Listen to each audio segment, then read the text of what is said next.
Hey everybody, welcome back to the vlog. Thank you once again for joining me for tea time. Today we have some fireside. Fireside is one of those teas that just have that smoky note to it, almost like you're sitting by a campfire, just having your tea, relaxing, or you're in your home, warm and cozy next to the fire. This is just really good. I'm down here in Florida, so it's not that cold. It's probably in the 50s, which isn't too bad. Don't hate if you're in a freezing area. Leave, come down and see me. Come down to Florida. Anyways, this stuff is, oh, here we go. Matter of fact, I have it. There you go. Fireside. You see that, guys? Fireside. This is some yummy stuff. Yummy. If you like that smoky kind of note of that lapsang tea, I mean, this is just really good. Anyways, we are on Vlogmas Day 3. And I want to answer one question today, and it's a little bit more in depth, and that's why in the last Vlogmas Day 2, I said I was going to answer this in its own vlog, and that's what I'm doing.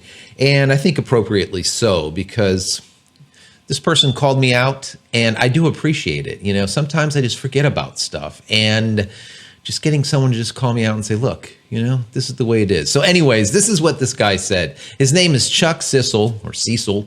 And he says, it's been about 6 months since your Life After Adobe Cutting the Cord series started, and I would like to hear more about where that has taken you and how it is affecting your production.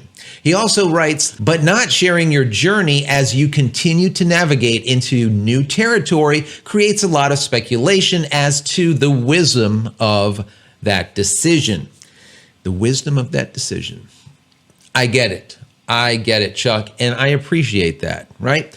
I like being called out on stuff, and I probably should be updating you guys all the time with this Life After Adobe Cutting the Cord series, because there has been hundreds of you, maybe thousands, that have cut the cord with Adobe because of this series that I put together. Now, was that my intention? Not really. I just wanted to bring you on this journey of me moving from Adobe, using them for 20 years, forever, since the beginning, and moving away from them and going into alternatives and showing you that a professional can use other software. There is good enough software out there that you can migrate away from Adobe and not pay them ad nauseum, as I always say, continuously every month.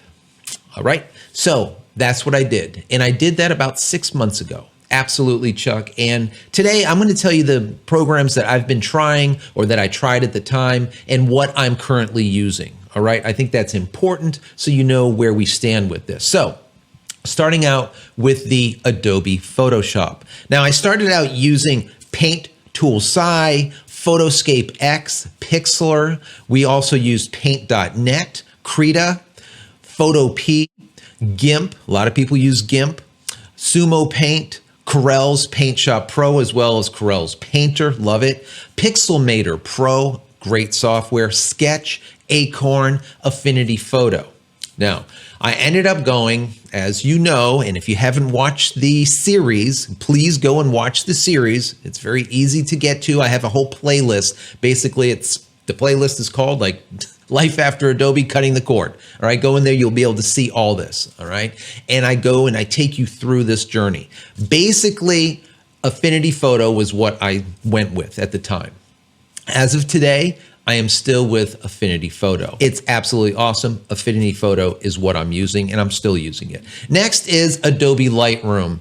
Now, there was a bunch of Adobe Lightroom alternatives, but this is always a hard one. Very hard. Now, I tried On1 software, Luminar, Capture One Pro, DxO's, Photolab Essentials, as well as Elite. I used Alien Skin Exposure X4 at the time. Now I'm using X5. Also Corel Aftershot Pro, ACDC. We have Photo Director 10, Darktable, as well as Raw Therapy. So there's a bunch that I tried out. Now, I ended up going with On1 software, Photo Raw, as well as Alien Skin Exposure 4, X4 at the time. Now it's X5. Which one's better?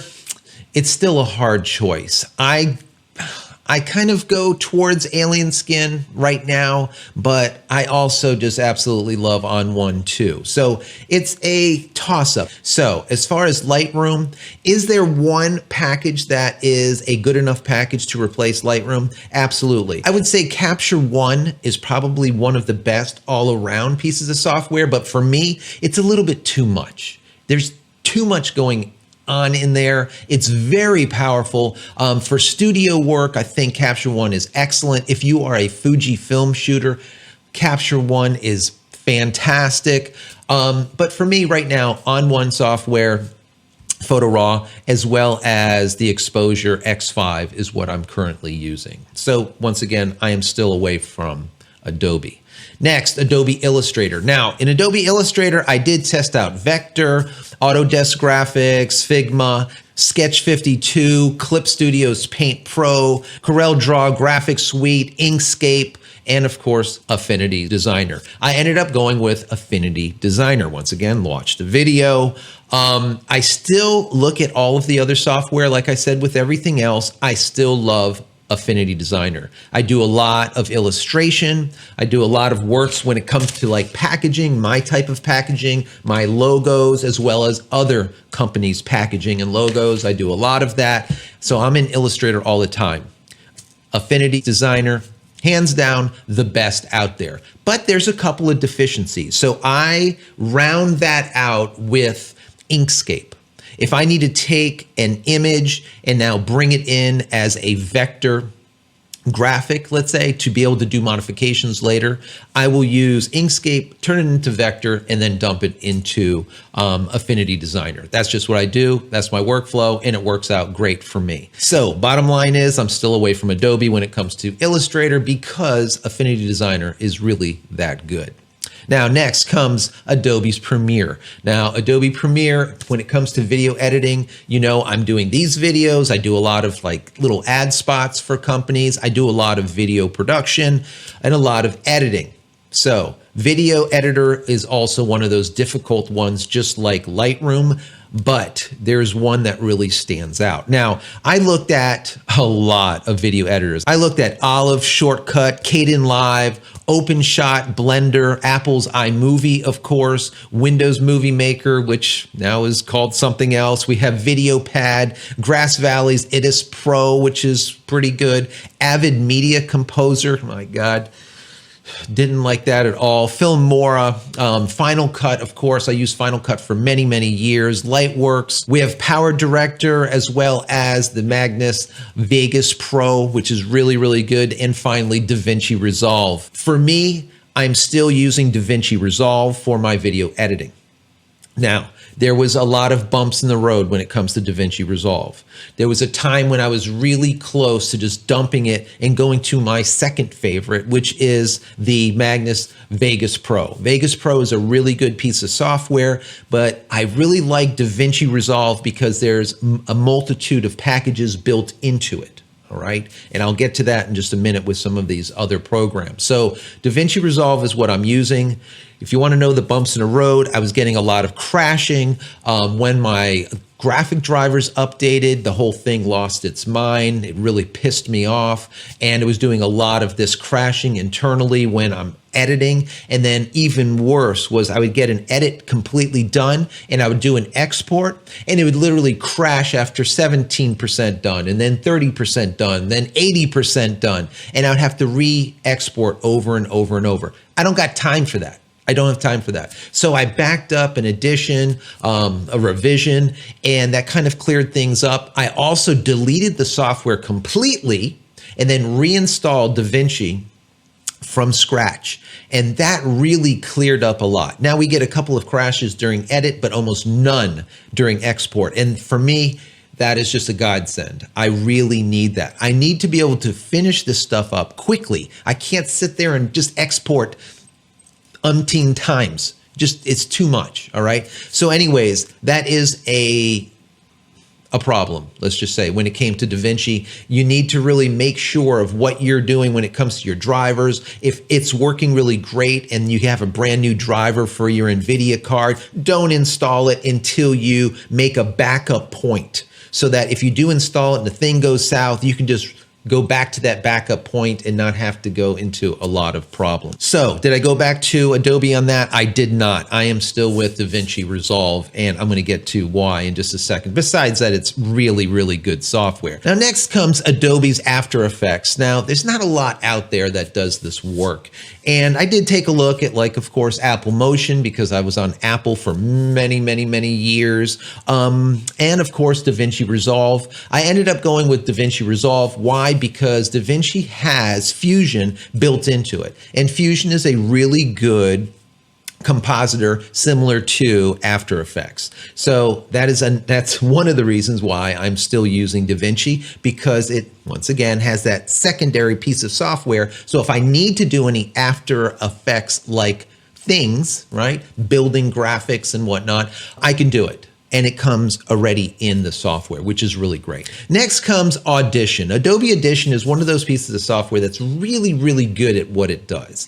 The thing is I had to look at what my needs were. I am not a musician composing music. All right. So I don't need all of the whistles and bells. So I took a look at Audacity, which is free. Also, I looked at DaVinci's Fairlight, which is built into it, Cakewalk, Logic Pro X, Reaper FM, GarageBand, Steinberg Wavelab, Magic Sound Forge, Ableton Live, Pro Tools, Traction T7, LMMS, Reason, FL Studio Producer, Cubase. There's a lot of different audio-based type software out there. Now, this one was also a hard one because I didn't need audio production. I didn't need something that a musician needed. So a lot of these are so advanced that it was just overkill. I just need to sweeten this audio that's coming out of the mic, out of my RE20 over into the Zoom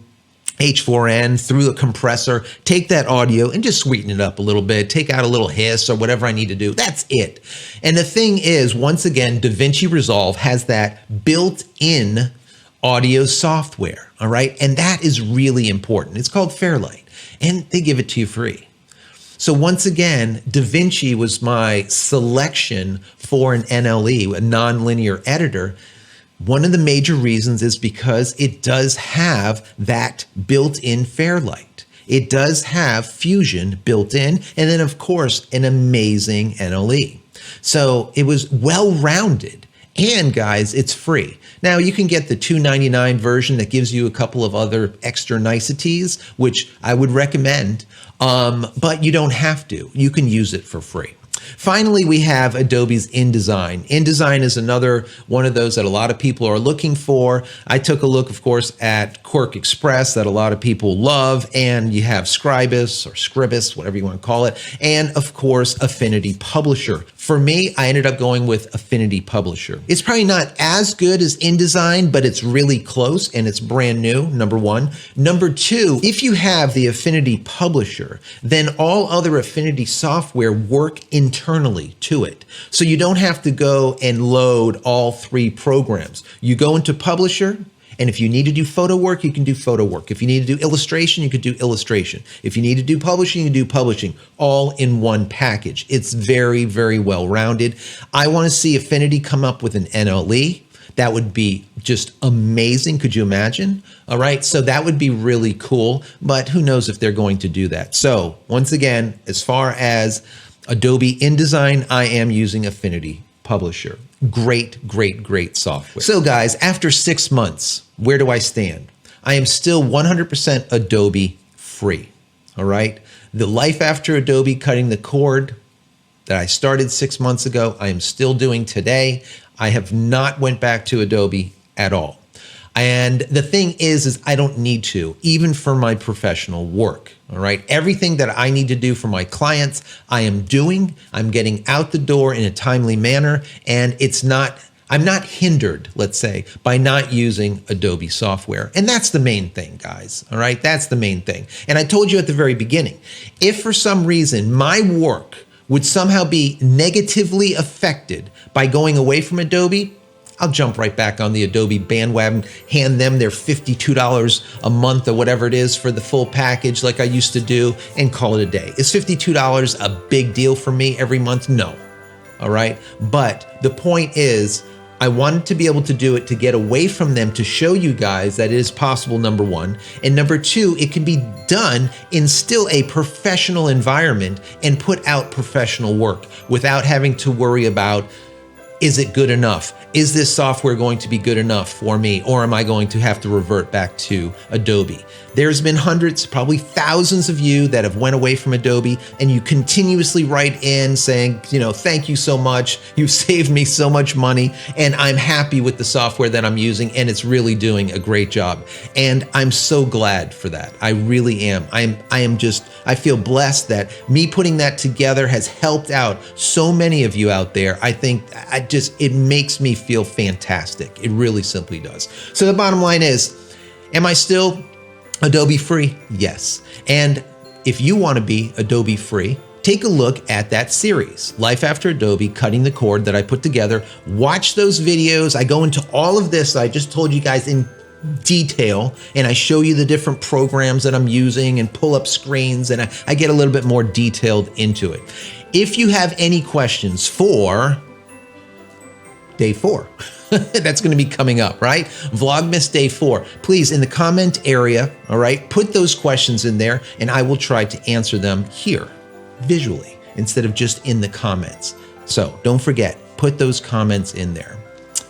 As always, guys, if you enjoy my content, throw me a big thumbs up. That would be stellar. Don't forget to smash that subscribe button so you get all my content when it becomes available, and click the bell icon here, so when it is available, you will be notified of it. And finally, head over to my website, JCristina.com, where you can find all the photography tools that I've invented for you and me over the years, and hopefully there's something there that you might like. And if there is, please pick it up and support me and my family. That would be great.